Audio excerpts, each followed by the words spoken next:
Peace, God. Good morning, everybody. Hope you had a beautiful weekend. I hope it was smooth, and I hope you're relaxing today. All right. To my motivators, to my achievers, bring it in, bring it in, bring it in. To anybody who's new, hey, listen, look at me. Hit the subscribe button. Hit that subscribe button. Like, share, because this is going to be that channel you come back to bring yourself peace. All right? All right, let's get into it. Marble Law, Part 2. I've been through Marble Law for 2 years, and I finally got to the end of it. Everything's final, and it was a waste of time. A waste of 2 years. They had tried to make me feel like it was my fault. They continually told me, hey, you agreed, so we can't change anything in your decree because what you guys agreed upon in court is what should have been in the papers. And I was silent during court. It was the judge, my attorney, and my ex-wife. They spoke the whole time. When I tried to speak, I was shushed by my attorney to the point where he was hup, hup, hup, hup, hup. He would do that when I would try to open my mouth and say something I didn't agree with. And I was, I posted my evidence to the website, when we first started this whole process.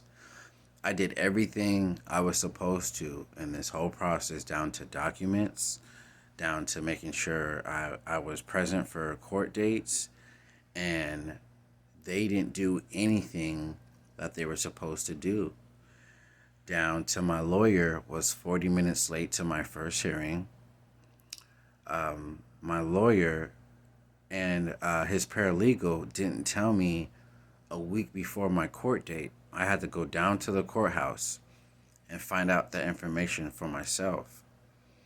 Not only that, they were mixing up my papers, so I was getting all these papers in the mail when I shouldn't have got it.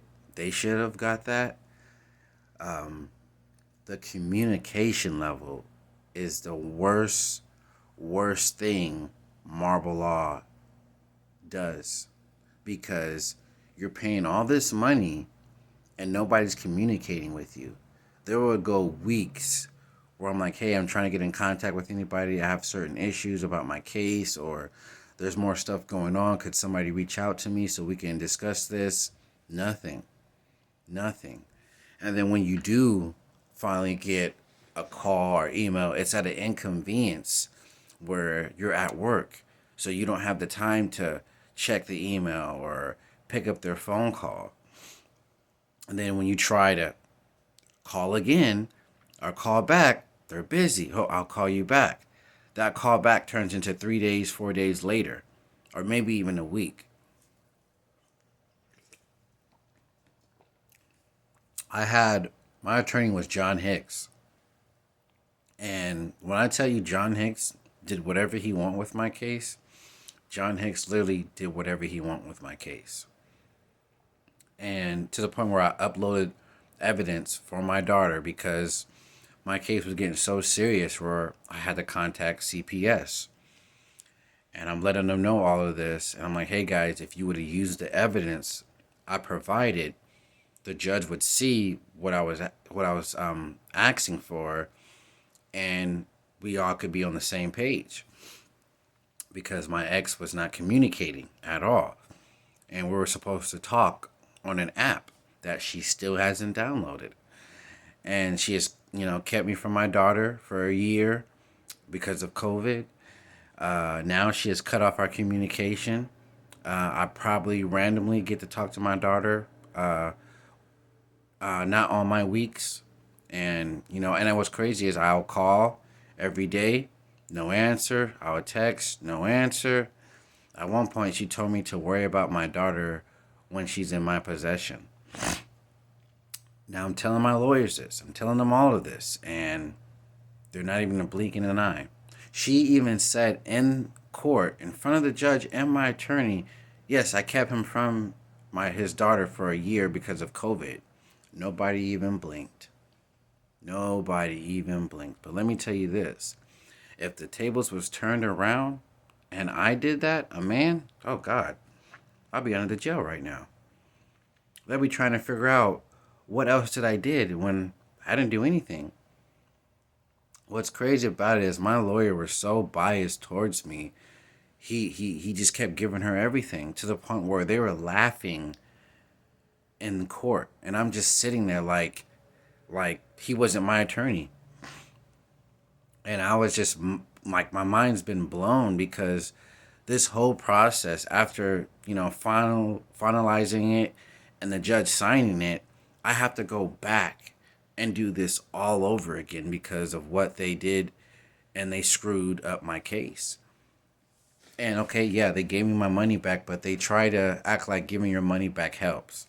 They try to act like all the time you have wasted helps, when honestly they should give you your money back and do certain stuff for free, or finish your case for free, because they're a scam. They're a scam. I have not heard or read one good story or comment about how they have handled anybody's case. And it's sad because people are paying $1,100, $12,000, $500, all these different prices, and they can barely survive.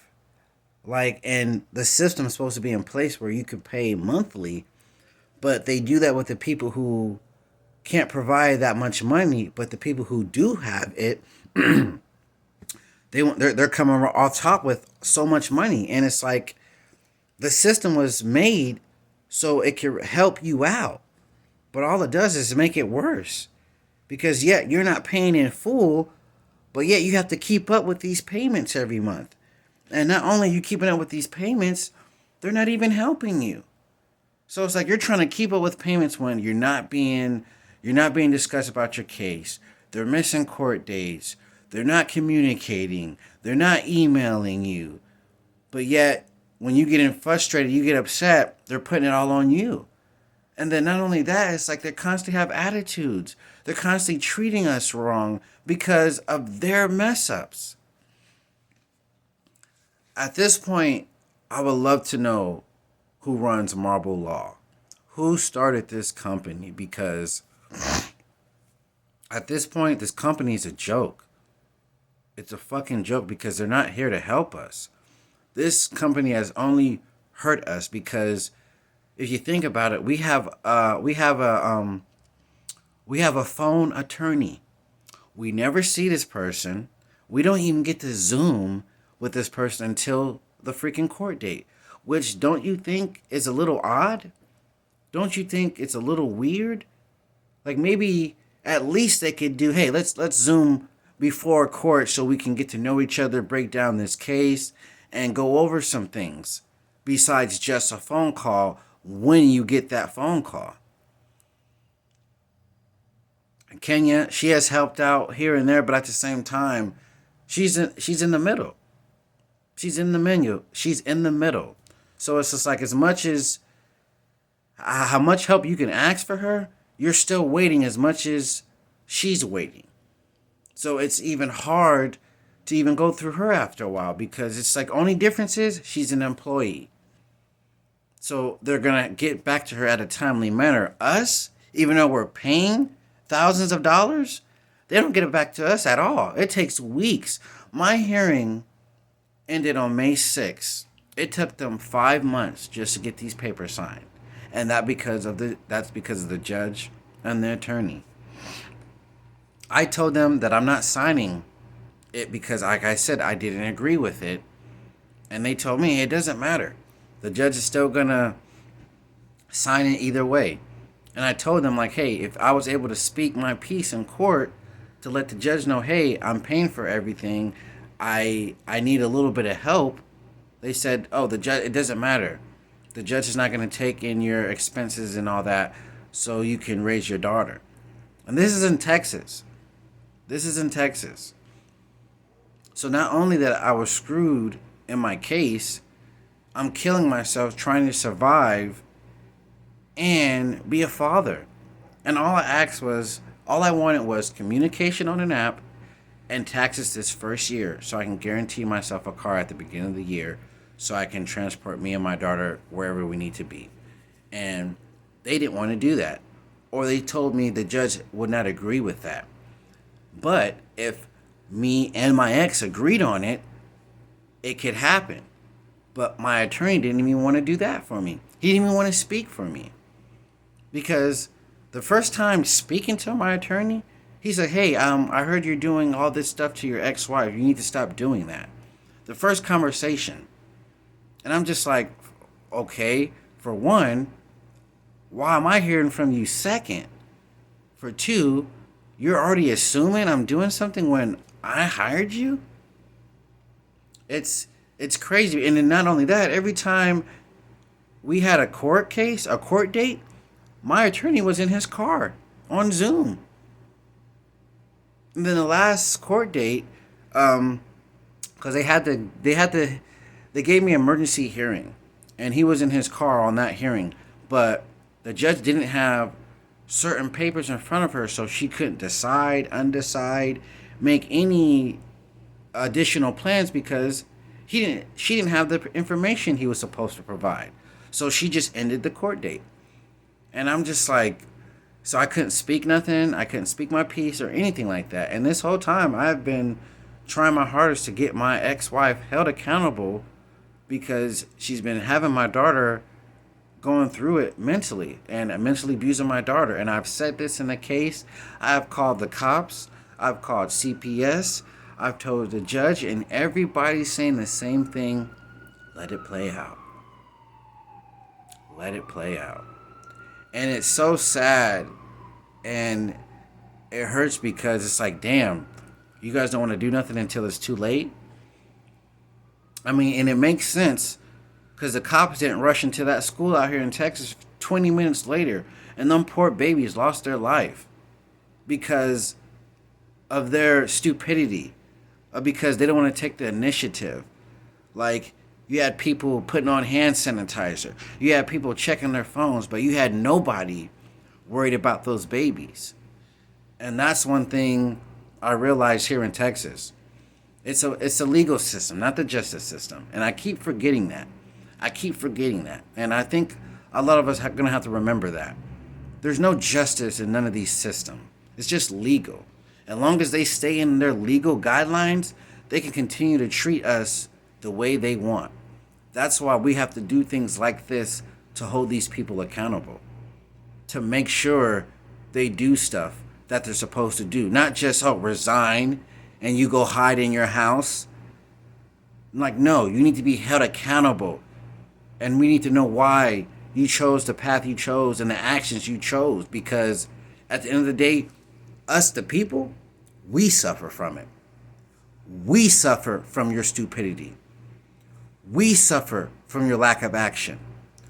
We suffer and we lose. And then all we get is an apology? That's it?